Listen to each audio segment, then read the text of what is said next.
Dalam nama Bapa, Putra, dan Roh Kudus, diberkatilah pelayanan ini dari awal hingga akhir. Roh Kudus, kiranya Engkau yang memimpin dan berotoritas. Dalam nama Tuhan Yesus, amin. Shalom Ibu Linda dan Ibu Esther. Shalom Kakak Fitu dan semuanya. Selamat bergabung. Ya, mari kita naikkan pujian kepada Tuhan. Kita naikkan lagi. Tuhan Engkau baik.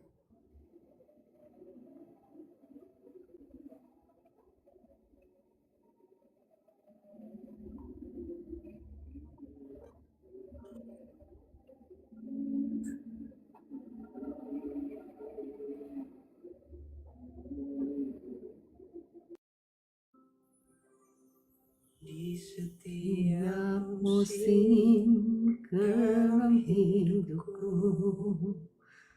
Engkau selalu ada bersamaku. Kasih setiamu tak pernah berubah, dari dulu sekarang sampai selamanya.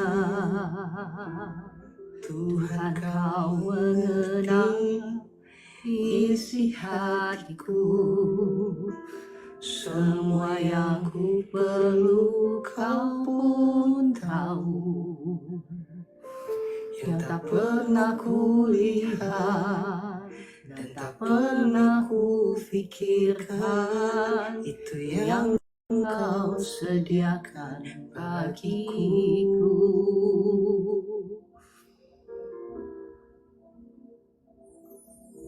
Tuhan, Engkau baik, dan teramat baik, kasih-Mu sempurna, ajaib dan mulia. Segenap hatiku memuji nama-Mu, sampai akhir hidupku tetap menyembah-Mu.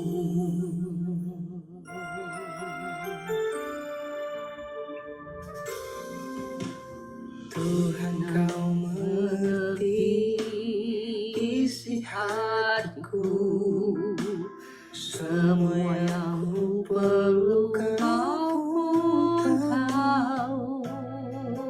Yang tak pernah ku lihat dan tak pernah ku pikirkan, itu yang Kau sediakan bagiku. Tuhan, Engkau baik dan teramat baik, kasih-Mu sempurna, ajaib dan mulia. Segenap hatiku memuji nama-Mu, sampai akhir hidupku tetap menyembah-Mu.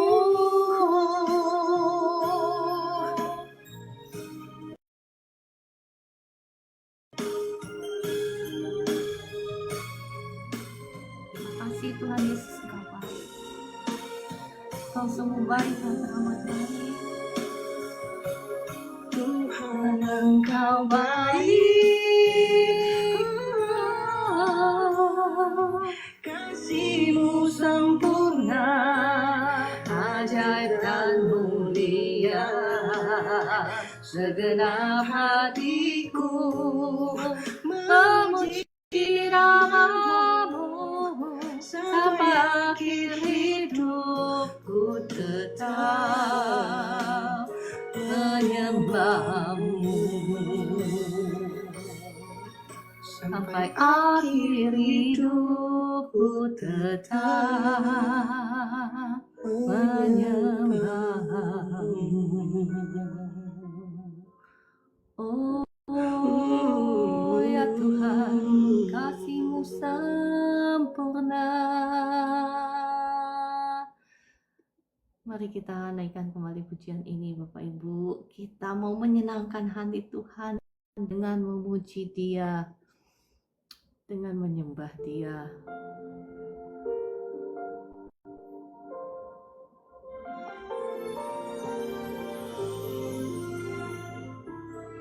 Biarlah kita mau sama seperti Daud yang berkata, aku hendak bermazmur bagi Tuhan pada segala waktu, pada waktu yang baik maupun waktu yang kurang baik. Kita mau menaikkan puji-pujian kita kepada Tuhan. Engkau selalu ada bersamaku,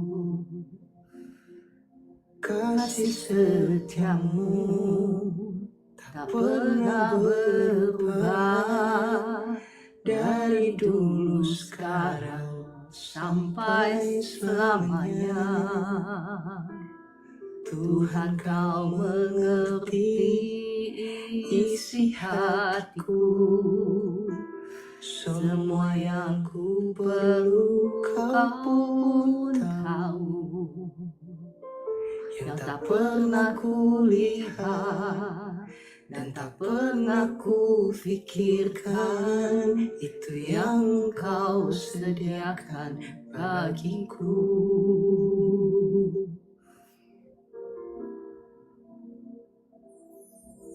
Tuhan, engkau baik dan teramat baik, kasih-Mu sempurna, ajaib dan mulia.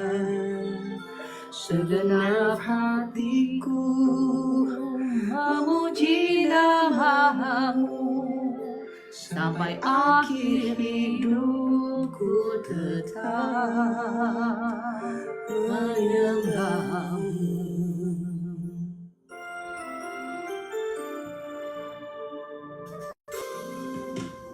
Tuhan, kau mengerti isi hatiku, semua yang ku perlu kau pun tahu, yang tak pernah ku lihat dan tak pernah ku pikirkan, itu yang kau sediakan bagiku. Tuhan, engkau baik dan teramat baik, kasih-Mu sempurna, ajaib dan mulia. Segenap hatiku memuji nama-Mu, sampai akhir hidupku tetap menyembah-Mu.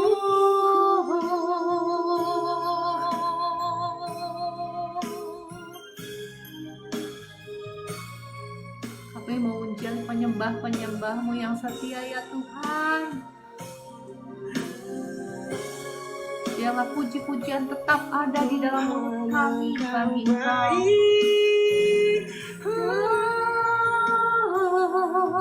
Kasih-Mu sempurna, ajaib dan mulia.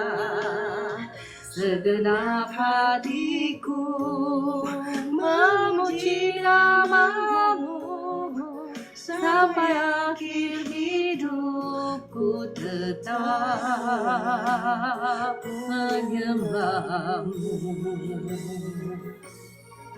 Sampai akhir hidupku tetap menyembah-Mu. Terima kasih Tuhan, terima kasih Bapa di surga, terima kasih Tuhan Yesus, terima kasih Roh Kudus untuk pagi hari ini. Rahmat-Mu yang baru Engkau sudah berikan bagi kami, bahkan kelimpahan kebaikan-Mu yang sudah Engkau sediakan bagi orang-orang yang takut akan Engkau. Kami mengucap syukur Tuhan bagi kami semua, dan pagi hari ini kami kembali datang untuk mencari Engkau, untuk mencari wajah-Mu. Kami ingin berjumpa dengan Engkau lewat firman-Mu. Mari Roh Kudus, kiranya Engkau yang menaruh kata-kata-Mu itu di bibir mulut hamba-Mu ini. dan Roh Kudus kiranya Engkau menolong setiap kekasih-kekasih Tuhan yang ada di live streaming ini. Terbuka mata rohani mereka, terbuka, diterangi oleh firman Tuhan. Dalam nama Tuhan Yesus. Amin. Shalom, ada Ibu Eli, ada Ibu Mercy, Kakak Vivi, Kakak JS91, Kakak Miracle, Kakak Temam Yang ya, Kakak Reza, Kakak Cakrawala Awe, Kakak Bill, Ibu Mercy, Kakak Lubiuseni, tadi siapa ya, cepat sekali, ada Ibu Rine, Kakak Edo, dan semuanya, Ibu Elita. Kita akan kembali belajar firman Tuhan tentang hikmat ya. Hikmat ini serinya panjang sekali ya. Tapi saya percaya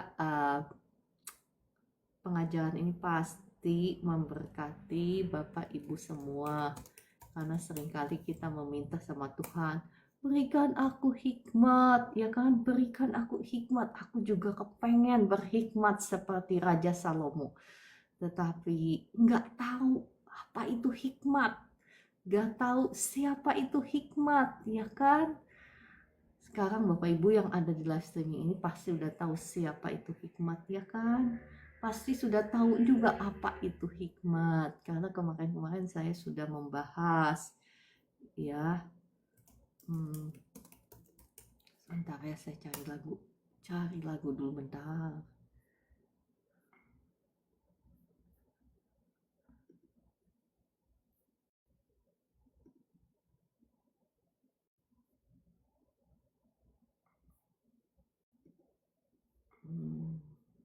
Sebentar ya.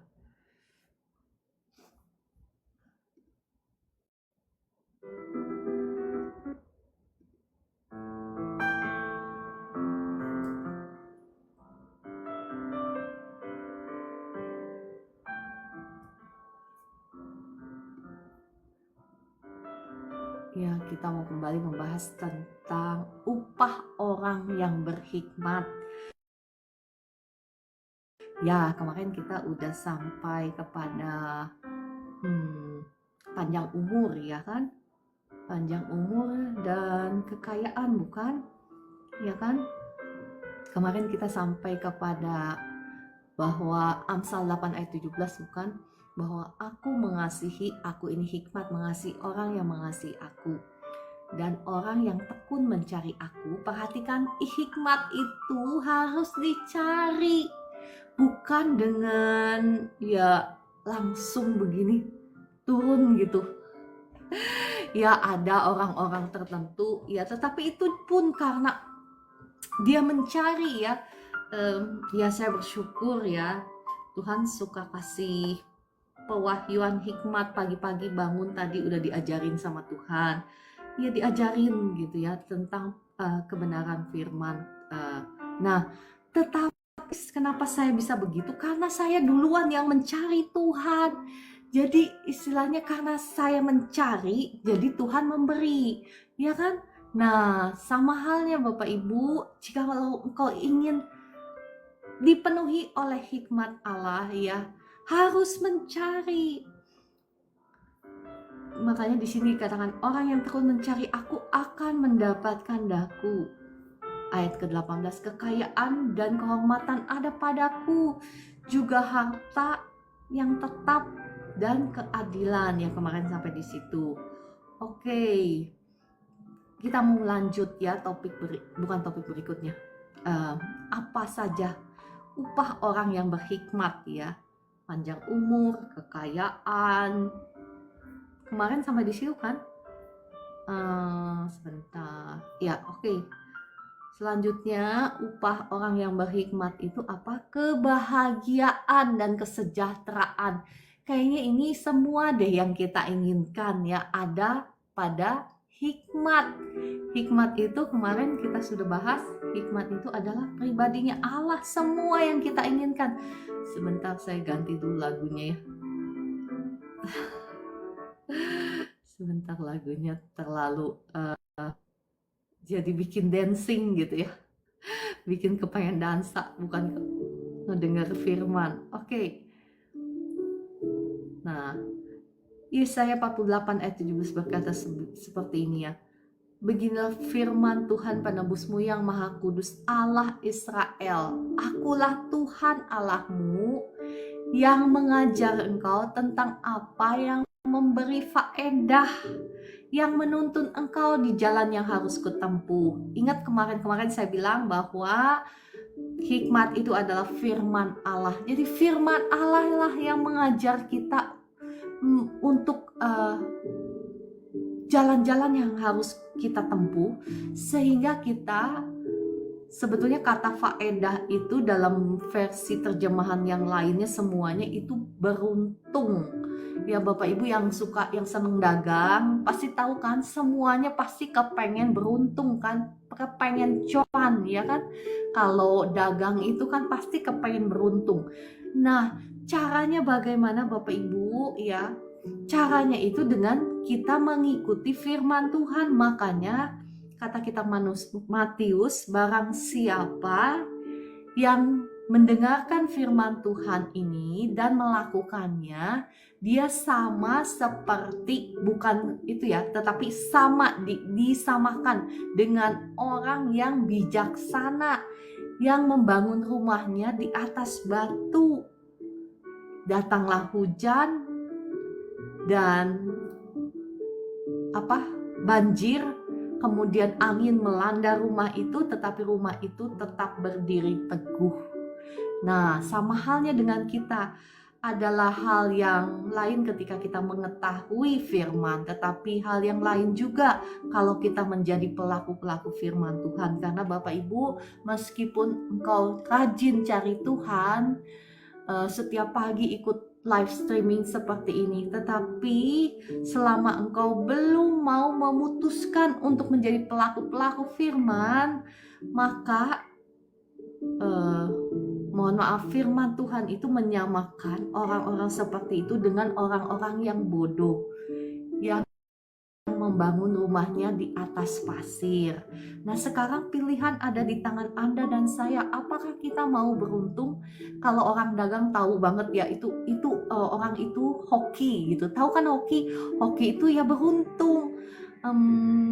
Pasti Bapak Ibu yang kerja di bidang sales paham banget mengenai hal ini ya. Ada marketing. Dulu kan saya marketingnya banyak ya, ratusan. Jadi saya tahu banget. Karena marketing saya dulu ratusan Bapak Ibu ya.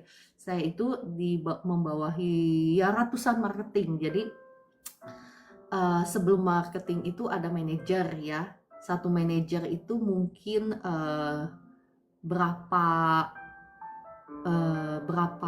manusia gitu, berapa marketing. Nah, di atas manajer itu ada GM, ada general manager ya. Dan di bawah saya ada beberapa GM. Di satu GM itu, satu general manager itu punya beberapa marketing. Nah, jadi saya punya ratusan marketing totalnya ya. Dan saya paham banget, tahu banget, karena tiap minggu kan meeting dengan GM ya saya. Nah, saya tahu the best sales performance, maksudnya marketing terbaik lah bahasa Indonesianya ya. Marketing terbaik itu ya, seringkali ya bukan karena dia pinter gitu ya. Ada yang namanya hoki yang gak bisa dilawan.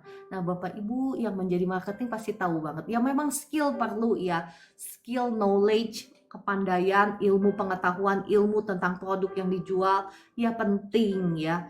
Tetapi ada satu yang gak bisa dilawan, yakni hoki. Hoki itu apa? Keberuntungan. Ada orang yang gak pinter, ada orang yang biasa-biasa saja, yang nyantai-nyantai saja, tetapi hokinya gede. Sekali ketemu customer, closing gitu. Bapak Ibu yang di bagian sales pasti tahu closing. Closing itu artinya apa? Terjual, menjual banyak. Nah, ini yang dinamakan beruntung ya. Ini yang dinamakan bahasa Alkitabnya perkenanan Tuhan. Nah, jikalau Anda dan saya ingin beruntung, sebetulnya firman Tuhan sudah mengajarkan semuanya itu kepada kita, bukan? Ya kan? sesungguhnya sudah memberitahukan kepada kita bahwa caranya hanya satu, yakni kita mau menghidupi jalan-jalan kebenarannya. Ayat 18 ya, Yesaya 48 ayat 18 berkata seperti ini. Sekiranya engkau memperhatikan perintah-perintahku, perhatikan, maka damai sejahteramu akan seperti sungai yang tidak pernah kering. Dan kebahagiaanmu akan terus berlimpah seperti gelombang-gelombang laut yang tidak pernah berhenti. Nah, di sini damai sejahtera itu ya Bapak Ibu jangan membatasi kata damai sejahtera. Saya sudah mengulang-ulang ya memberitahukan arti shalom di sini dalam bahasa Hebrew-nya itu artinya meliputi kesejahteraanmu, kemakmuranmu, kesehatanmu, ya perlindungan Tuhan. Itu semuanya ada di sini. Apa sih yang kita mau? Ya kan, selain kita harus mau tunduk sama firman, karena itu adalah satu-satunya jalan bagi kita kalau kita ingin menikmati kepenuhan keselamatan yang Tuhan sudah sediakan bagi kita. Satu-satunya jalan, nggak ada lain, yakni jalan salib. Jalan salib. Salib itu apa? Kita mau menyalibkan keinginan daging kita. Kita mau menundukkan hati, jiwa kita, perasaan kita, perbuatan kita, perkataan kita kepada firman Tuhan. Karena itu adalah satu-satunya jalan kebahagiaan. Ya, kemarin ada satu ibu yang saya telepon. Sebetulnya saya biasanya nggak terima curhatan ya. Cuman karena Roh Kudus menggerakkan saya, karena saya kasihan sama ibu ini untuk persoalan rumah tangga ya, karena saya kasihan. Jadi saya digerakkan Roh Kudus lah, bukan biasanya nggak kasihan, tetapi saya nggak punya banyak waktu untuk dengerin orang curhat, mohon maaf ya. Bukan saya sombong, tetapi saya nggak punya banyak waktu untuk dengerin orang curhat. Nah, saya bilang sama si ibu ini ya, si ibu ini komplain tentang suaminya, tentang begini, tentang semua keburukan suaminya.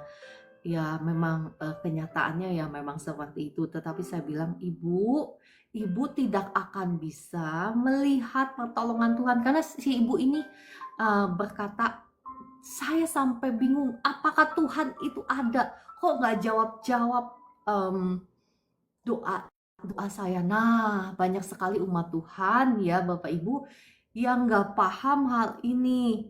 Jadi mereka berpikir bahwa Tuhan itu harus menolong dengan caranya dia. Jangan kita itu membatasi Tuhan. Tuhan itu sebetulnya kurang apa sih? Tuhan sudah memberikan nyawanya di atas kayu salib.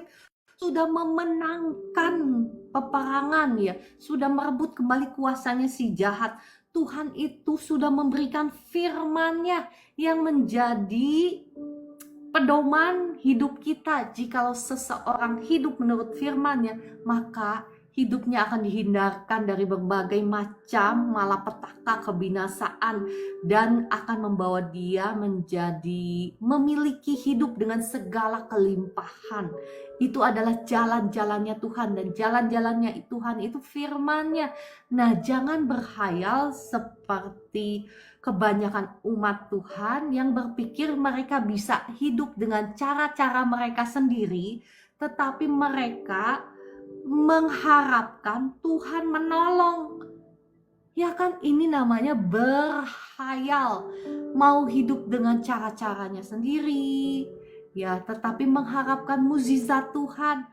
Bukankah banyak umat Tuhan yang masih berpikir dan hidup seperti ini ya kan?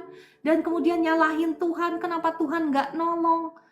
Kalau Tuhan, maksud saya, kalau saya jadi Tuhan, untungnya saya bukan Tuhan ya. Kalau saya jadi Tuhan, pasti saya udah ngomong, nah kenapa firmanku itu gak kau baca? Firmanku itu kan pedoman hidupmu. Kenapa engkau melanggar firmanmu? Kenapa engkau hidup suka-sukamu? Ya, perhatikan Bapak Ibu, saya sering membagikan kan bagaimana kesaksian hidup saya, bahwa setiap kali saya jatuh di dalam pencobaan, di dalam peperangan ya, di dalam kesulitan, oleh karena saya mengakui ya, karena kesalahan saya sendiri, karena saya buka celah, buka pintu bagi si jahat untuk mencuri, membunuh, membinasakannya. Tapi setiap kali firman Tuhan itulah yang menolong saya. Saya itu dulu itu ya di gereja Injili ya, Bapak Ibu, semua gereja baik ya, saya menghormati semua gereja. Tetapi saya mau menekankan bahwa dulu itu saya di gereja Injili yang bukan gereja yang apa mengenai Roh Kudus itu nggak paham gitu ya. Bukanlah tentang pengurapan juga nggak ngerti ya sama sekali. Jadi hamba Tuhan juga nggak deket, jadi cuman seminggu sekali khotbah gitu aja lah ya, cuman seminggu sekali khotbah doang, itu sebatas hubungan itu dengan hamba Tuhan. Nah, tetapi Bapak Ibu, setiap kali yang menyelamatkan saya itu siapa? Apakah miracle mukjizat Tuhan yang datang ketika saya doa gitu? Nah, ya, setiap kali yang menyelamatkan saya itu iman saya kepada firman, dan itulah yang selalu menyelamatkan saya. Ya, janji firman Tuhan itu saya imani, saya hidupi. Itu yang selalu menyelamatkan saya. Saya sudah menyaksikan kan berkali-kali bagaimana Tuhan melakukan perkara-perkara yang ajaib lewat iman, kepercayaan saya kepada firman. Nah, Bapak Ibu, sebelum engkau berkata, di manakah Tuhan? Sebelum engkau berkata, kenapa Tuhan tidak nolong? Kenapa Tuhan seolah-olah diam? Nah, Bapak Ibu periksa dulu, periksa. Apakah kita sudah menyelaraskan hati, pikiran, perkataan kita dengan firman? Mungkin sebelum itu, apakah pertanyaan yang lebih tepat itu, apakah kita mau mengerti jalan-jalannya? Apakah kita mau mencari jalan-jalannya? Ya kan, itu yang lebih penting kan. Kita tidak akan mungkin bisa menyelaraskan pikiran kita, emosi kita, perbuatan kita dengan firman kalau kita belum punya keinginan untuk mengerti jalan-jalannya Tuhan. Ya, saya percaya Bapak Ibu yang ada di live streaming ini pagi hari ini adalah Bapak Ibu yang bijaksana. Kenapa? Karena pukul 4 pagi waktu Indonesia bagian Barat, Bapak Ibu sudah ada di live streaming ini untuk belajar kebenaran firman, bukan? Nah, Bapak Ibu adalah Bapak Ibu orang-orang yang sangat bijaksana ya, karena mau mencari Tuhan sungguh-sungguh. Itu adalah permulaan hikmat. Oke, kita lanjutkan ya. Amsal 3 ayat 17 berkata seperti ini. Jalannya adalah jalan penuh bahagia. Jalannya siapa? Jalannya hikmat. Dan kemarin kita sudah tahu jalannya firman Tuhan ya. Segala jalannya sejahtera semata-mata. Hikmat membawa kepada kebahagiaan dan kesejahteraan. Bapak Ibu, apa sih yang kita mau selain daripada ini? Kebahagiaan loh, terus kesejahteraan loh. Sejahtera itu apa? Ya bukan hanya saja hubungan kita baik dengan sesama, dengan Tuhan baik ya, tetapi juga sejahtera, your welfare dalam bahasa Inggrisnya. Welfare itu ya kemakmuran. Semuanya sudah dituliskan di firman Tuhan dan sudah diajarkan pada firman Tuhan bagaimana jalan-jalannya untuk kita bisa menikmati semuanya itu ya. Amsal 8 ayat 34 berkata seperti ini. Berbahagialah orang yang mendengarkan daku, yang setiap hari menunggu pada pintuku, yang menjaga tiang pintu gerbangku. Nah, Bapak Ibu, itulah orang yang berbahagia, yang pagi-pagi subuh sudah menunggu ya, setidaknya menunggu di live streaming ini untuk mendengarkan, bukan mendengarkan saya, tetapi mendengarkan firman Tuhan. Sudah kangen, sudah cinta sama firman Tuhan. Puji Tuhan ya. Mazmur 119 ayat 1 berkata seperti ini sampai ayat 3 ya, saya bacakan. Berbahagialah, sekali lagi ya, berbahagia ya kan firman Tuhan. orang-orang yang hidupnya tidak bercela, yang hidup menurut Taurat Tuhan. Berbahagialah orang-orang yang memegang peringatan-peringatannya, yang mencari Dia dengan segenap hati. Kenapa? Karena engkau akan dihindarkan dari berbagai macam malapetaka, kebinasaan, air mata ketika engkau menghidupi Tauratnya. Ayat ketiga, yang juga tidak melakukan kejahatan, tetapi yang hidup, perhatikan, menurut jalan-jalan yang ditunjukkannya. Jadi Bapak Ibu, gak cukup bagi Bapak Ibu untuk duduk di live streaming ini untuk mendengarkan firman. Gak cukup bagi Bapak Ibu untuk membaca firman dan sudah melupakannya seperti itu. Gak cukup. Firman itu bukan hanya jadi pengetahuan. Kalau firman itu hanya jadi pengetahuan, firman Tuhan itu tidak akan menyelamatkan engkau. Tetapi ketika engkau mengambil keputusan, saat ini saya mau menjadi pelaku firman. Nah, itulah yang akan membimbing engkau kepada kemenangan menuju kemenangan, kepada keselamatan menuju keselamatan, kepada kemuliaan menuju kemuliaan. Ketika engkau mau tunduk sama firman, si jahat itu gak takut ketika engkau dengar banyak firman, tetapi dia takut ketika engkau memutuskan untuk menjadi pelaku firman. Dia akan gemetar karena di alam roh itu di alam roh itu makhluk-makhluk roh itu tahu siapa yang menjadi pelaku firman dan siapa yang cuman omdo.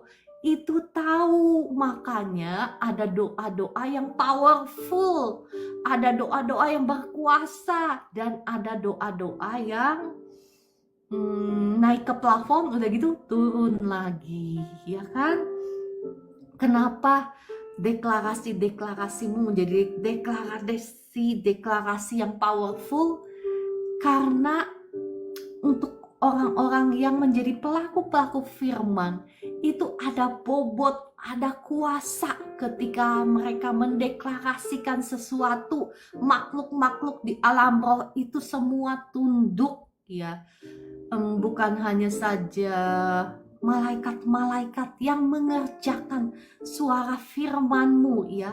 Malaikat-malaikat dari yang diutus oleh Bapa kita. Bapak kita akan mengutus malaikat-malaikatnya untuk anak-anaknya yang dewasa. Anak-anaknya yang dewasa itu anak-anak yang apa? Yang sudah menjadi pelaku-pelaku firman. Anak-anak yang takut akan Tuhan, kata Mazmur 34, ya. Jangan membohongi diri sendiri berpikir, wah saya ini sudah jadi anak Tuhan. Saya ini dikelilingi oleh malaikat Tuhan. Sering kan kita mendengar seperti itu kan? Memang, tetapi baca firman yang detail. Enggak semua anak Tuhan yang disertai malaikat Tuhan. Hanya mereka yang takut akan Tuhan. Bapak Ibu, ya, bahkan orang-orang yang ngaku-ngaku anak Tuhan, itu enggak semuanya disertai malaikat Tuhan. Ada yang ditempelin sama roh jahat. Ya kan, ada yang gak disertai sama siapa-siapa, gak disertai sama roh jahat, gak disertai sama malaikat Tuhan. Nah, sekarang pilihan ada di tangan Bapak Ibu semua. Ya, saya mungkin firmannya gak terlalu gimana ya, enak di telinga. Tetapi saya senang memberitakan kebenaran. Gak enak di telinga, gak apa-apa. Ya, karena kebenaran itu yang akan menyelamatkan engkau. Pengajaran yang benar itu selalu menuntun kepada pertobatan dan keselamatan. Karena saya mengasihi Bapak Ibu, saya nggak cari mukanya Bapak Ibu gitu, maksud saya. Saya nggak mencari supaya disenengin Bapak Ibu, enggak ya.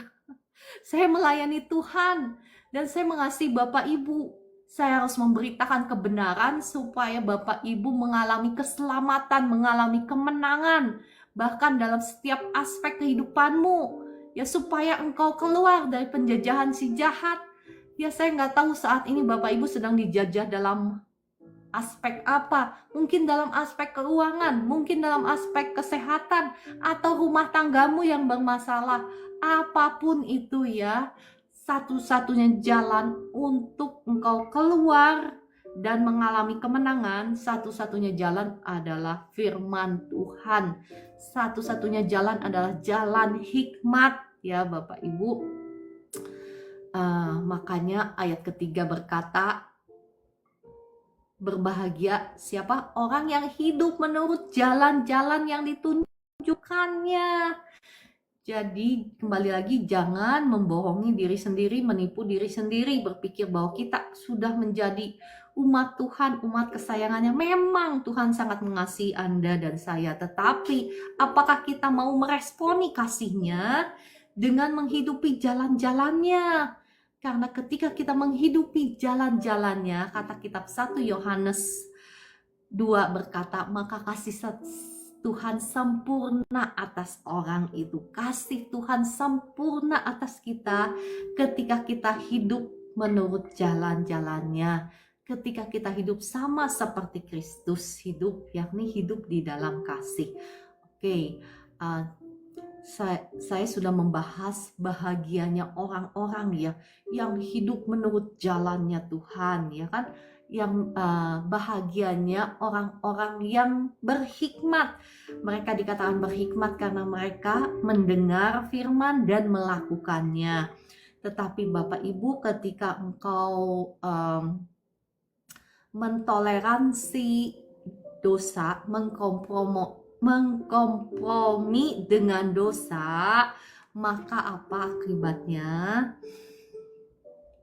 Memang setiap kali engkau datang kepada Tuhan selalu ada pengampunan, karena pribadi Tuhan adalah pribadi yang maha kasih dan pengampun, seperti janji firman-Nya di 1 Yohanes 1 ayat 9 ya, bahwa setiap kali kita berbuat dosa kita bisa datang kepada Tuhan dan mohon ampun, dan Tuhan itu setia dan adil. Ketika kita bertobat, ketika kita minta ampun, Dia sendirilah yang menghapuskan semua dosa-dosa kita. Tetapi engkau tidak, maksud saya begini loh, tetapi ada konsekuensinya yang harus engkau perangi. Engkau tidak akan bisa mengalami seperti Salomo. Bapak Ibu tahu kan Salomo, zamannya Salomo itu aman kan kerajaannya, ya kan? Tuhan membuat kerajaannya itu aman, enggak zaman peperangan kayak zaman papanya Daud, ya kan? Daud kan selalu peperangan. Nah, ketika engkau mau menghidupi jalan hikmat, engkau itu akan dihindari dari peperangan, ya kan? Ada keamanan. Ya, kalau Bapak Ibu ada di situasi ya di mana engkau sekarang ya masih dijajah oleh si jahat, engkau harus berperang. Ya, firman Tuhan ini tidak menghakimi ya, karena siapa sih di dunia ini yang hidupnya suci, kudus, nggak ada ya. Nah, tetapi Bapak Ibu, engkau selalu harus berperang, ya kan? Berperang untuk apa? Untuk memberlakukan kemenangan Kristus di atas kayu salib yang sudah menghapus semua dosa-dosamu, yang sudah membayar semua harga daripada berkatmu. Berkat Tuhan yang berlimpah-limpah itu sudah dibayar di atas kayu salib bagi engkau dan saya. Nah, kita yang harus berperang, merebut itu, memberlakukan itu terjadi, termanifestasi di kenyataan di alam materi ini ya. Nah, tapi setiap kali engkau berbuat dosa, sesungguhnya engkau sedang membuka pintu bagi peperangan itu ya terjadi. Ya, tanpa kita sadari ya, sama halnya seperti Daud ya kan, ketika Daud berbuat dosa dengan Batsheba. Nah, Nabi Nathan kan datang kan memperingatkan dia. Apa yang dia lakukan? Dia bertobat. Tetapi pertanyaannya, apakah konsekuensinya hilang begitu saja? Enggak kan? Walaupun Tuhan mengampuni dia, bahkan Tuhan tetap mengukuhkan dia sebagai raja ya. Tetapi saya mau mengajak Bapak Ibu melihat dari 2 Samuel 12 ayat 10 ya sampai 11. 2 Samuel 12 ayat 10 sampai 11 ya. Ini konsekuensinya ya Bapak Ibu, saya hanya mau menekankan, kalau engkau keluar dari jalannya hikmat, kalau engkau toleransi dengan jalan-jalan dunia, kalau engkau dipimpin oleh keinginan daging ya, kalau engkau toleransi dengan dosa, kompromi dengan dosa, maka walaupun Tuhan mengampuni, kan Tuhan mengampuni ya kan. Baca deh di kitab 2 Samuel ya, Bapak Ibu bisa baca sendiri dalam waktu senggangnya Bapak Ibu di 2 Samuel 12 mulai dari ayat ke-7 ya. Cuman saya hanya akan bacakan dari ayat ke-10 sampai 11. Oleh sebab itu perhatikan, oleh sebab itu pedang tidak akan menyingkir dari keturunanmu sampai selamanya, karena engkau telah menghina aku dan mengambil istri Uria orang Het itu untuk menjadi istrimu. Ayat ke-11, beginilah firman Tuhan, bahwasanya malapetaka akan kutimpakan ke atasmu yang datang, perhatikan, dari kaum keluargamu sendiri. Aku akan mengambil istri-istrimu di depan matamu dan memberikannya kepada orang lain. Orang itu akan tidur dengan istri-istrimu di siang hari. Dan perhatikan Bapak Ibu, karena dosa Daud ini, bahkan ya diwariskan kepada Salomo, bukan? Ya kan? Bagaimana Salomo punya 1000 istri. Kenapa? Karena roh jahat yang masuk ke dalam hidupnya Daud ya, roh perjinahan, roh najis itu belum dimenangkan sama Daud ya, dan itu diturunkan kepada Salomo ya, karena waktu dulu itu belum ada Tuhan Yesus yang membayar di atas kayu salib ya. Ya puji Tuhan, saat ini kita punya Tuhan Yesus yang sudah membayar setiap dosa-dosa kita dan setiap kutuk kita, dan oleh sebab itu kita bisa berkata dengan yakin, darah Yesus sudah menghancurkan, mematahkan setiap belenggu-belenggu kutuk keturunan ya. Kenapa kita bisa berkata dengan yakin? Karena darah Yesus sudah dicurahkan di atas kayu salib. Tetapi Bapak Ibu, itu nggak otomatis, itu butuh peperangan juga. Ya kan, peperangan supaya kita mengeluarkan dengan paksa si roh-roh jahat, yang sudah berkuasa atas hidup kita. Kita juga tidak mau masa depan anak cucu kita dicuri, bukan, oleh roh-roh jahat itu, dikuasai, dikontrol ya. Sebetulnya si jahat itu tidak keberatan Anda ke gereja, Anda percaya Tuhan ya. Si jahat itu nggak keberatan Anda baca firman ya kan.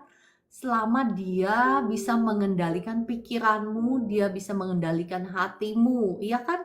Kalau dia bisa mengendalikan pikiran dan hatimu, sesungguhnya dia sudah mengendalikan seluruh tubuhmu, seluruh kehidupanmu.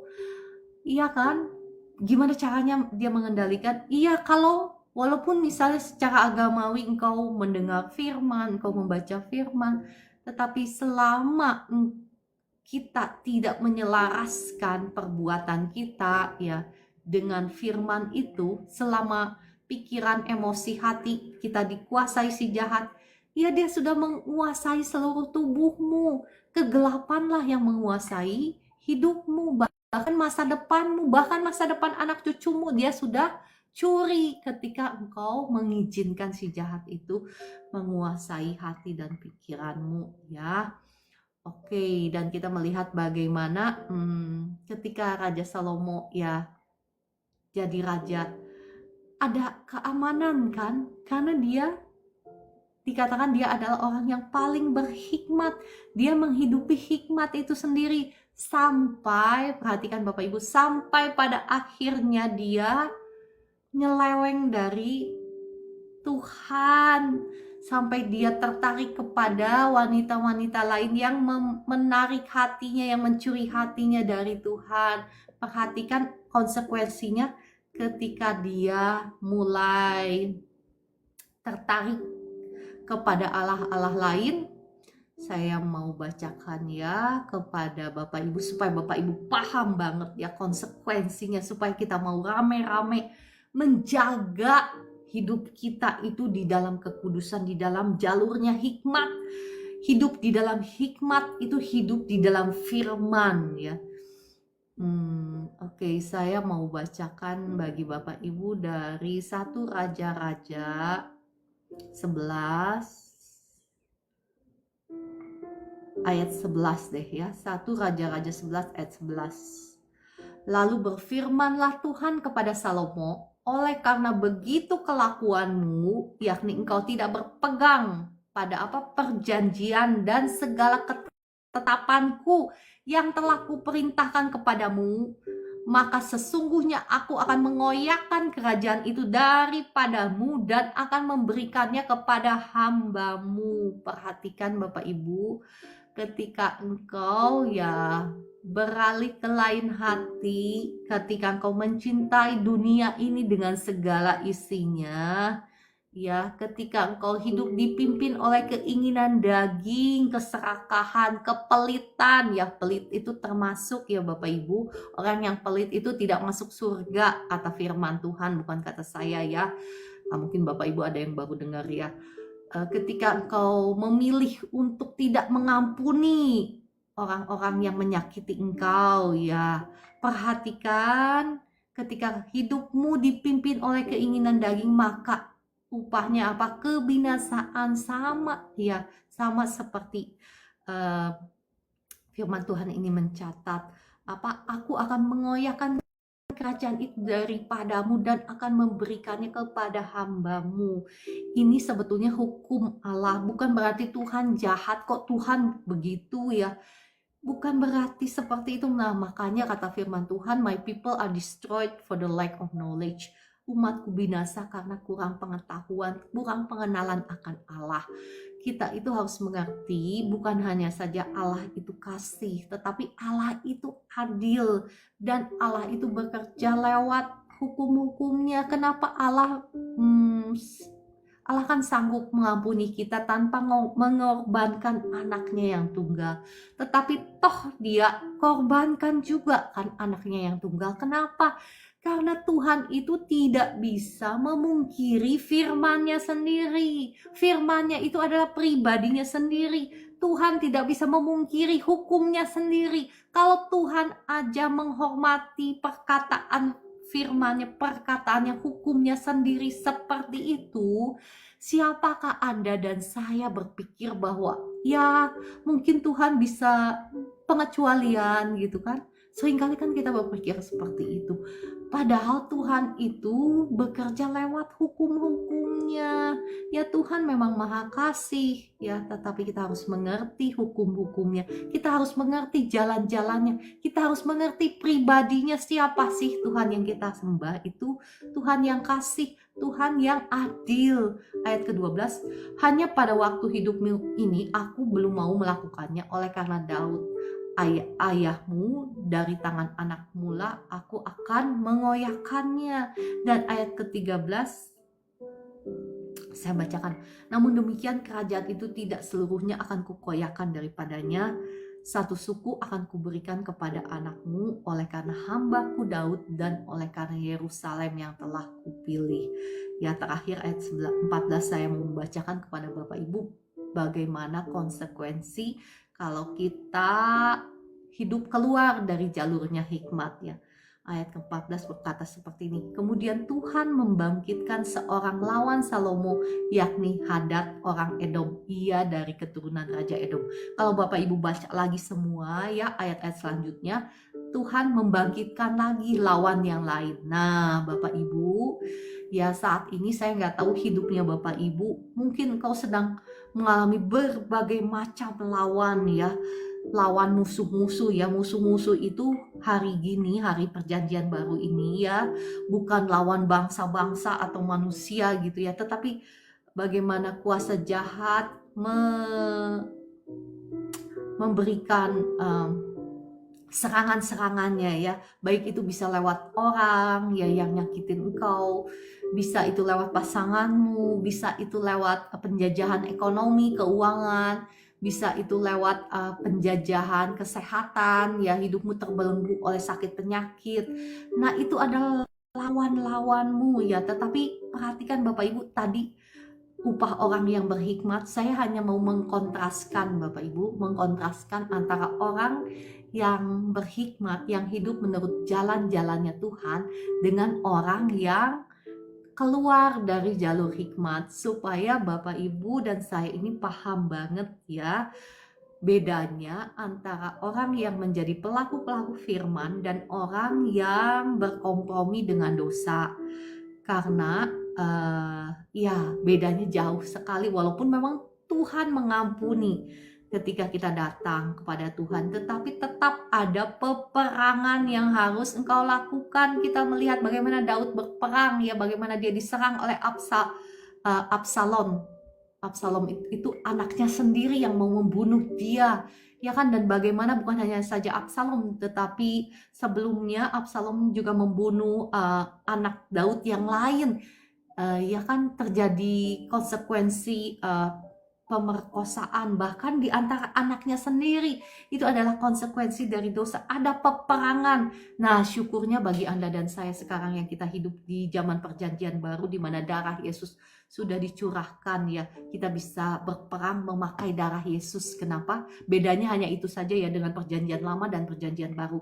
Saya ingin menekankan supaya Bapak Ibu tahu, perjanjian lama mereka berperang tanpa darah Yesus. Jadi kemenangan itu belum dijamin oleh Tuhan. Tetapi sekarang kita, kemenangan itu sudah dijamin di atas kayu salib. Tuhan Yesus sudah memenangkannya. Tetapi apakah artinya kita bisa ongkang-ongkang kaki? Kita berpikir, wah sudah dimenangkan kok oleh Tuhan Yesus. Saya tidak perlu doa peperangan lagi karena Tuhan Yesus sudah memenangkannya di atas kayu salib. Semua kesehatan, berkat Tuhan, ya kan, itu sudah dimenangkan di atas kayu salib. Enggak seperti itu ya. Tetap butuh peperangan rohanimu, butuh kerjasamamu. Tuhan bisa membebaskan bangsa Israel tanpa Musa, bukan? Tetapi Tuhan tidak melakukannya kan. Tuhan menyuruh Musa untuk datang kepada Firaun dan berkata, "Let my people go." Bebaskan bangsaku ya, supaya dia bisa beribadah kepada Tuhan. Demikian pula Tuhan membutuhkan Anda dan saya dan ya kita semua. Kita berkata kepada si jahat, kepada lawan kita, "Hai si jahat, keluar dari hidup kami, karena kami sudah dibebaskan oleh darah Kristus." Tetap butuh peperangan rohani dari Anda dan saya. Kita yang harus berkata kepada si jahat, kita yang harus mengeluarkan si jahat itu dengan paksa dari rumah kita. Rumah kita itu siapa? Ya kita, rumah tubuh kita, ya kan? Rumah kita itu, rumah dalam Alkitab itu simbolik tentang tubuh kita. Makanya dikatakan kita ini adalah bait dari Allah ya, bait dari roh Allah. Kita ini rumah daripada roh Allah. Ya kan, kita yang harus mengeluarkannya secara paksa. Kita yang harus berkata kepada sakit penyakit, "Hai sakit penyakit, engkau tidak berkuasa lagi atas hidupku." Kenapa? Karena darah Yesus sudah membayarnya. Dan Bapak Ibu jangan sampai jangan berhenti sebelum sakit penyakit itu keluar dari hidupmu. Engkau yang sedang dibelenggu oleh penjajahan ekonomi ya, keuangan, hutang piutang, dibutuhkan Anda dan saya supaya kita bisa berkata kepada si jahat itu, "Hai hutang pihutang, tidakkah engkau dengar firman Tuhan?" Perkatakan firman Tuhan di Ulangan 28, bagaimana Tuhan sudah menebus saya dari semua kutuk hutang pihutang. Sorry ya, saking semangatnya ngomong jadi belepotan. Bagaimana Tuhan sudah menghapuskan saya dari semua kutuk, termasuk kutuk hutang pihutang yang tertulis di Ulangan 28. Itu sudah dihapuskan oleh darah Yesus. Di kitab Galatia 3 sudah tertulis bagaimana Tuhan Yesus sudah membayar semua harga daripada kutuk kita. Kita bukan lagi orang-orang yang dikutuk, tetapi kita adalah orang-orang yang diberkati Tuhan. Dan jangan berhenti sebelum si jahat itu keluar dari hidup kita. Jangan berhenti sebelum engkau melihat ada terobosan dalam hidupmu. Jangan berhenti sampai engkau melihat kemenangan dalam hidupmu. Itu caranya berperang, Bapak Ibu. Nah, yang berperang itu siapa? Apakah kita lempar lagi suruh Tuhan berperang? Ya enggak. Tetapi kebanyakan umat Tuhan itu ya lucunya seperti itu ya kan, anehnya seperti itu ya kan, kita masih menyuruh Tuhan untuk berperang. Nah, kan Tuhan sudah memenangkan peperangannya di atas kayu salib, bukan? Ya, Bapak Ibu yang setuju, yang terberkati, ketik amin. Ya, saya percaya ya Bapak Ibu semua sudah terberkati dengan firman Tuhan ini. Kita mau sama-sama hidup di dalam kekudusan, kita mau sama-sama hidup menurut cara-caranya firman Tuhan. Kita nggak mau lagi kompromi dengan dosa, kita nggak mau toleransi lagi dengan dosa, ya. Oke, saya rasa hari ini sudah cukup ya. Jadi kesimpulannya, orang yang berhikmat itu upahnya apa?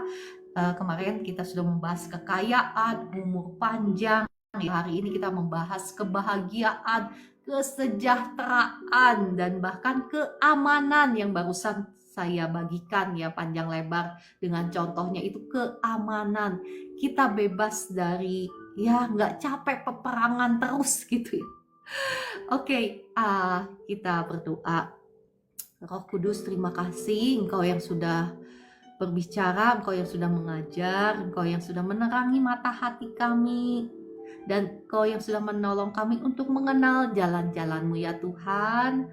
Roh Kudus, ampuni kami kalau seringkali kami gagal di dalam kehidupan kami untuk menjadi pelaku-pelaku firman-Mu. Saat ini kami sungguh-sungguh bertobat, kami tahu konsekuensinya sekarang, konsekuensi dari setiap dosa yang kami lakukan.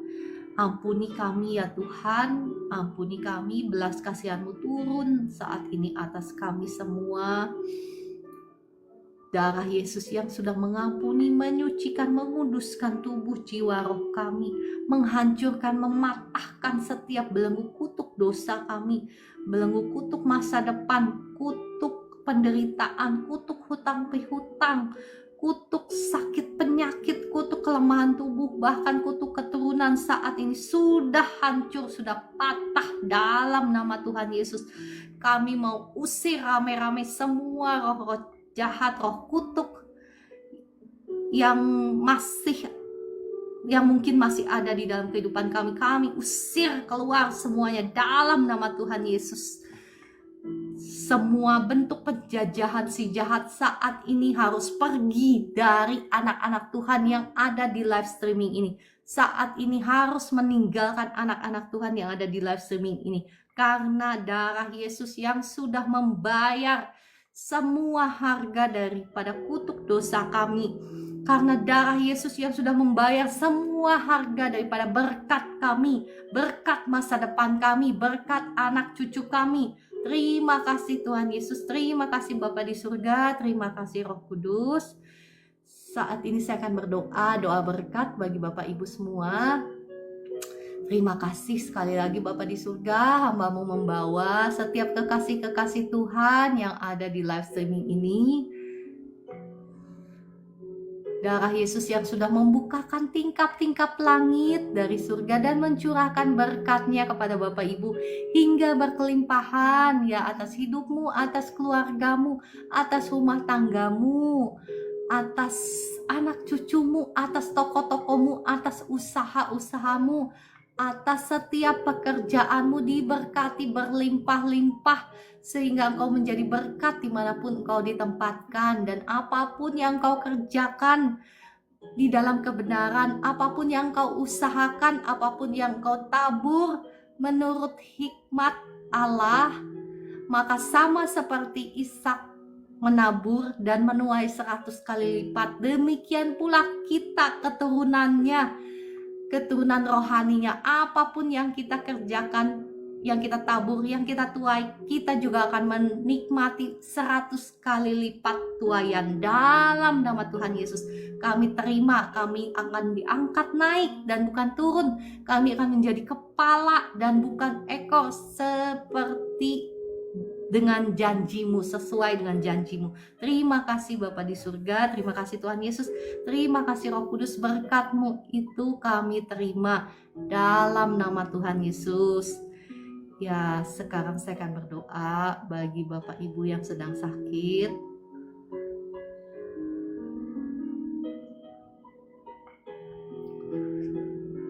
Terima kasih Roh Kudus untuk kehadiran-Mu di tengah-tengah kami.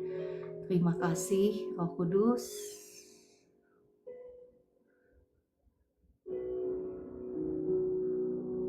Roh Kudus, datanglah, jamah dan lawat setiap kekasih-kekasih Tuhan yang ada di live streaming ini pagi hari ini, yang sedang sakit, yang sedang khawatir, yang sedang cemas, yang sedang takut, yang sedang susah. Saya menghardik semua roh kekhawatiran, roh ketakutan, roh kecemasan keluar dari hidupmu dalam nama Tuhan Yesus. Saya melepaskan kasih Tuhan, sukacita Tuhan, damai sejahtera Tuhan mengalir saat ini, menyembuhkan, memulihkan setiap luka batin dalam hatimu dalam nama Tuhan Yesus. Dan kasih Tuhan yang sama saat ini turun atas engkau, memeluk engkau. Kasih Tuhan yang sama saat ini, Roh Kudus, datanglah, jamahlah, lawatlah setiap kekasih-kekasih-Mu. Jamahlah lagi, lawatlah lagi, jamahlah lagi setiap kekasih-kekasih-Mu yang ada di live streaming ini. Lawatlah lagi ya Tuhan, lawatlah lagi ya Roh Kudus, jamahlah, peluklah setiap kekasih-kekasih-Mu yang ada di live streaming ini. Ya, saat ini saya melepaskan kuasa Tuhan. Lututmu sembuh sekarang, sakitnya hilang dalam nama Tuhan Yesus. Lututmu sembuh sekarang, sakitnya sudah hilang dalam nama Tuhan Yesus. Sakitnya sudah hilang ya. Saya perintahkan semua sakit penyakit keluar dari tubuhmu dalam nama Tuhan Yesus. Keluar sekarang semua sakit penyakitmu dalam nama Tuhan Yesus. Apapun sakit penyakitmu, sekarang jadilah bebas ya. Yang sakit lambung sekarang asam lambungmu normal dalam nama Tuhan Yesus. Lambungmu sekarang gak sakit lagi. Yang sakit kepala, sekarang kau sakit kepala, aku perintahkan pergi dalam nama Tuhan Yesus. Sakit di kepalamu sembuh sekarang dalam nama Tuhan Yesus. Yang sakit persendian, sakit tulang ya, pinggang, pinggul, sakit tulang belakang, sakit kaki, persendian tangan, sekarang jamahan Tuhan turun atas engkau, menjamah engkau, membebaskan, menyembuhkan engkau, memulihkan engkau dalam nama Tuhan Yesus. Ya Bapak Ibu, kalau ada yang belum diampuni, ampuni dulu ya, jangan sampai itu menghalangi engkau untuk menerima kesembuhan ya. Terima kasih Roh Kudus, terima kasih Tuhan Yesus, terima kasih Bapa di surga, terima kasih untuk jamahanmu atas kekasih-kekasihmu yang ada di live streaming ini. Ya, saya berdoa juga untuk Bapak Ibu yang sakit stroke ya. Saat ini kuasa Tuhan mengalir ya, menghidupkan kembali semua sel-sel syaraf yang sudah mati, dihidupkan kembali ya. Sekarang kau bisa berjalan ya, melangkahlah dengan iman ya, bangkitlah dan melangkahlah dengan iman dalam nama Tuhan Yesus. Kuasa Tuhan sudah menjamah engkau, sudah menjamah kakimu dan tanganmu ya, sudah menjamah semua sel-sel syarafmu, sekarang dihidupkan kembali dalam nama Tuhan Yesus. Yang sakit mata, sekarang kuasa Tuhan mengalir, menjamah kedua matamu, belas kasihanmu Tuhan turun atas kekasih-kekasihmu. Darah Yesus yang sudah mengampuni, menyucikan, menguduskan tubuh, jiwa, rohmu, sekarang kedua matamu sembuh dalam nama Tuhan Yesus. Kedua matamu sembuh ya. Puji Tuhan ya. Saya akan berdoa untuk Bapak Ibu yang sakit tumor dan kanker. Darah Yesus sudah mengampuni, menyucikan, menguduskan, dan mematahkan setiap kutuk sakit penyakit. Saat ini saya kutuki semua sel-sel kanker, sel-sel tumor sampai ke akar-akarnya, mati dalam nama Tuhan Yesus. Dan saya cabut keluar semuanya, negatif kanker, negatif tumor dalam nama Tuhan Yesus. Jadilah engkau bebas, engkau sembuh dalam nama Tuhan Yesus. Ya, khusus untuk Bapak Ibu kau yang mengalami pergumulan rumah tangga, ya saya berdoa Bapak Ibu, Bapak di surga, mohon belas kasihan-Mu atas keluarga-keluarga yang bermasalah. Mohon belas kasihan-Mu ya Tuhan, kasih-Mu menjamah suami istri dan anak-anak. Hati suami kembali kepada istri, hati istri kembali kepada suami. Darah Yesus hancurkan, patahkan setiap belenggu-belenggu kuasa jahat yang membelenggu hati mereka sehingga hati mereka menjadi keras dan tidak mau melepaskan pengampunan, yang mengintimidasi pikiran-pikiran mereka dengan pikiran-pikiran yang negatif, dengan kebencian terhadap pasangan, terhadap sesama. Saat ini hancur, patah dalam nama Tuhan Yesus.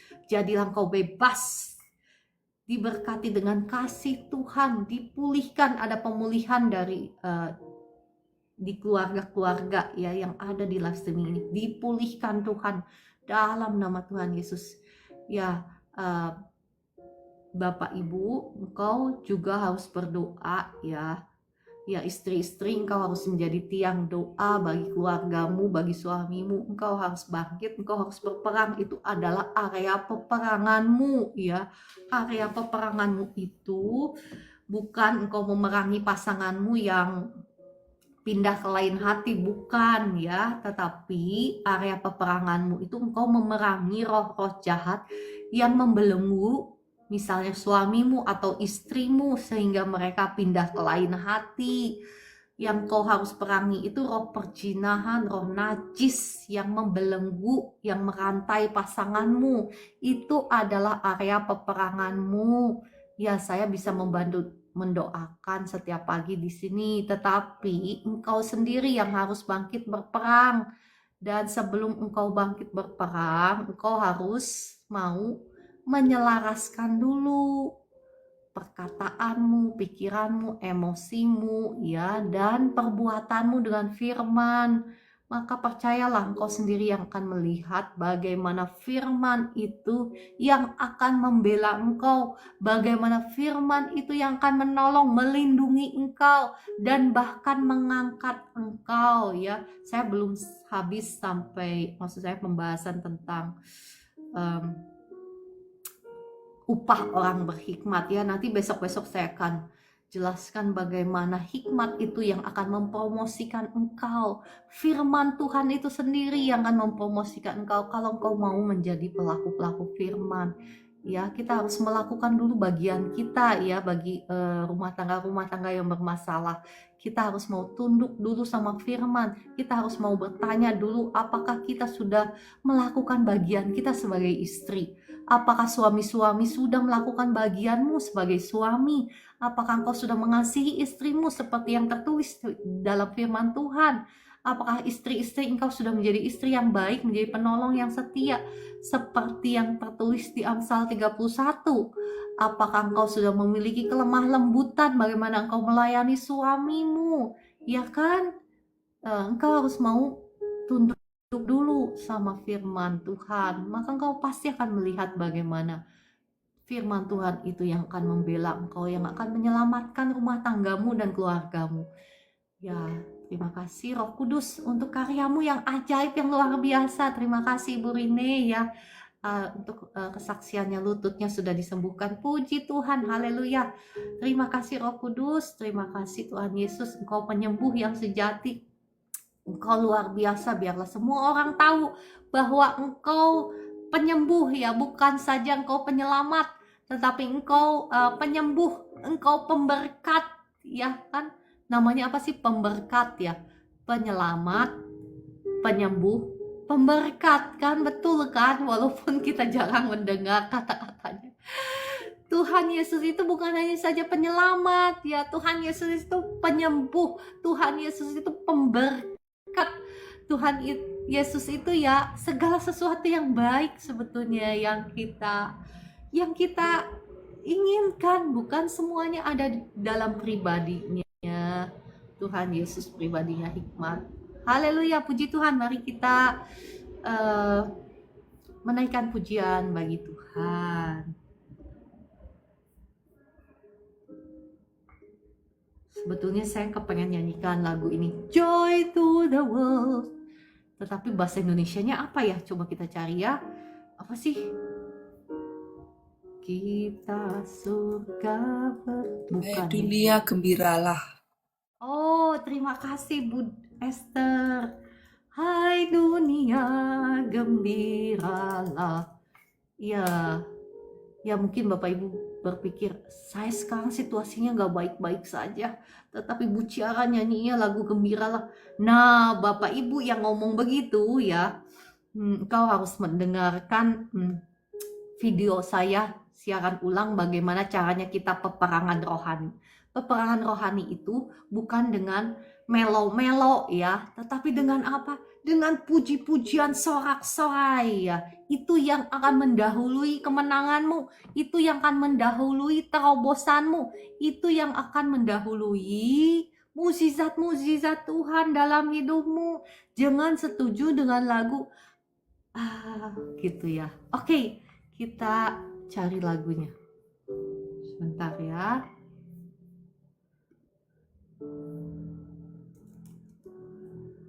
Ya sudahlah, lagu ini aja deh.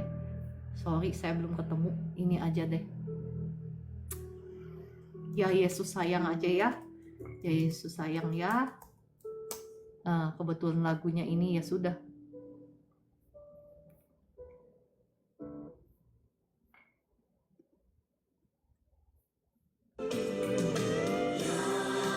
Yesus sayang. Ya Yesus sayang. Ya Yesus sayang. Sayang padaku. Yesus sayang padaku.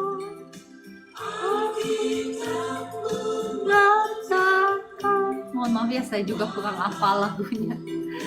Lagi cari dulu liriknya. Aku ini miliknya, ya Yesus sayang, ya Yesus sayang, ya Yesus sayang, dia sayang padaku.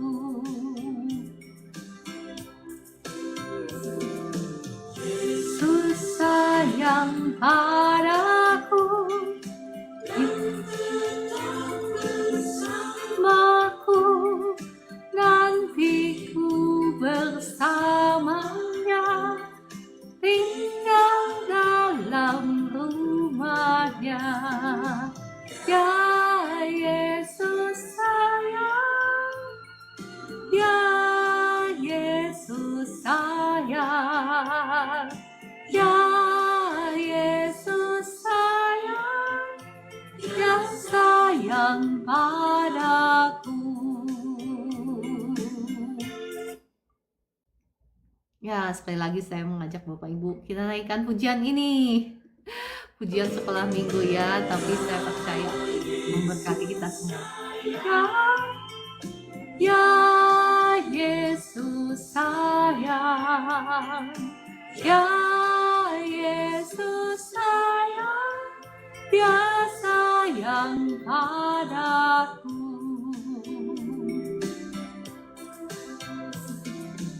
Yesus sayang padaku, Alkitab mengajarku, walau ku kecil lemah, aku ini miliknya. Ya Yesus sayang, ya Yesus sayang, ya Yesus sayang, dia sayang padaku. Yesus sayang padaku, ingin bersamaku,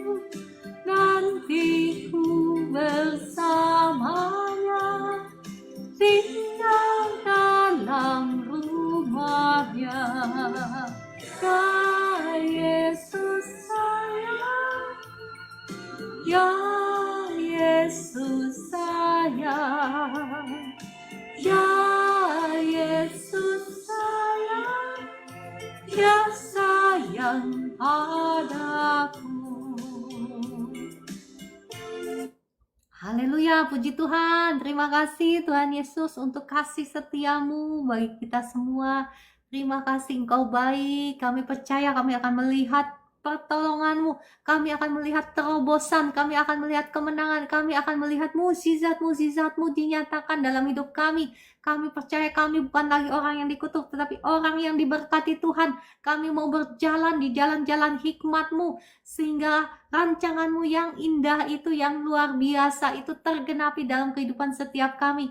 Kami akan bersukacita di dalam Tuhan, karena Engkaulah sumber daripada sukacita kami. Dan firman-Mu berkata, apabila kami bersukacita di dalam Tuhan, maka Engkau akan memberikan kepada kami apa yang diinginkan oleh hati kami. Kami tidak mau bersukacita karena keadaan kami. Kami tidak mau bersukacita karena berkat-berkat-Mu, tetapi kami mau memilih untuk bersukacita karena Tuhan, karena Engkau adalah sumber daripada kegembiraan kami, sumber daripada segala sesuatu yang baik yang bisa kami dapatkan, karena Engkau sudah terlebih dahulu mengasihi kami. Engkau yang sudah menyerahkan nyawa-Mu di atas kayu salib bagi kami.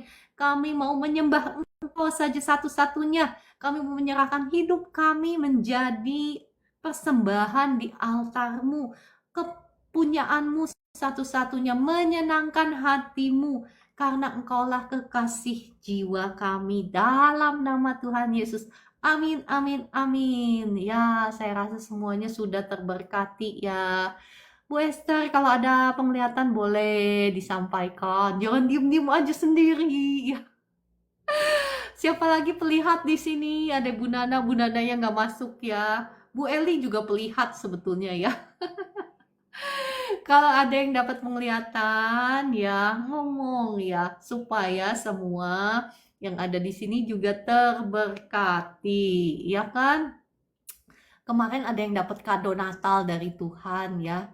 Siapa namanya, Agnes, yang ada di story saya. Dia kepengen Natalan itu bisa berjalan, dan puji Tuhan ya. Tuhan Yesus itu baik. Jadi penglihatan yang Bu Esther lihat itu ya, ada kotak-kotak ya, kotak-kotak ya kan, waktu dulu kan yang berwarna apa? Berwarna apa? Emas ya kalau nggak salah, atau apa sih? Iya, Emas. iya. Wah, luar biasa. Ternyata Tuhan itu baik. Tuhan kasih kado-kado Natal, dan kebetulan Agnes nggak tahu ada di sini Kak Agnes. Ya, kerinduan dia di hari Natal itu dia bisa berjalan normal. Ya, puji Tuhan, Tuhan udah kasih kado-kadonya. Percayalah Bapak Ibu, Tuhan itu setia. Tuhan itu bukan hanya ngasih Agnes ya. Tuhan mengasihi kita semua, Tuhan memberikan kado-kadonya kepada kita semua. Tetapi sebelum itu kita juga mau kan, masa hanya Tuhan terus yang ngasih kado? Kita juga mau menjadi kado bagi Tuhan Yesus, ya kan? Amin, amin. Ya, kita mau bertanya sama Tuhan. Tuhan Yesus, Engkau yang ulang tahun loh. Kira-kira Engkau mau minta apa dari hidupku? Nah, pernah bertanya seperti itu? Tanyalah. Kan dia itu adalah kekasih hatimu, iya kan? Dia itu memang Tuhan, dia itu memang Raja. Ada waktunya kita menghormati dia sebagai hamba ya kepada Raja. Tetapi dia juga kekasih kita. Kalau sama kekasih ngomongnya gimana? Tuhan Yesus gitu ya. Roh Kudus, Engkau mau apa hari ulang tahunmu itu? Engkau mau aku memberikan apa? Biarlah inilah akulah jadi kadomu gitu. Ya, terserah Bapak Ibu lah itu mah ya. Oke, kalau begitu semua sudah terberkati, sudah disembuhkan, sudah ya dipulihkan. Kalau begitu saya mohon izin pamit dulu. Sampai jumpa besok pukul 4 pagi. Terima kasih. Tadi ada Kakak Orlando, Ibu Rine, Kakak J91, ya Ibu Elita Tarigan, Kak Vivi, ya Kakak Ovelia, Kakak Dewi kemana ya? Kayaknya udah beberapa hari nggak kelihatan. Ibu Elita Tarigan, Kakak Lubiuseni, Ibu Linda, Ibu Evi Lampus, Kakak Permata, dan semuanya. Ya, terima kasih untuk kebersamaannya. Pak Willem, ya Ibu Wirawati Sitopu, dan Kakak Pina, Ibu Ocha, Kakak Ibu Susana, dan semuanya. Sampai jumpa besok pagi pukul 4 pagi. Ya ada Ibu Cidel ya, Ibu Berta ya, Bu Meike ya. Sampai jumpa besok pagi pukul 4 pagi. Tuhan Yesus memberkati dan mengasihi Bapak Ibu semua. Terima kasih Bu Esther untuk doa-doanya. Shalom.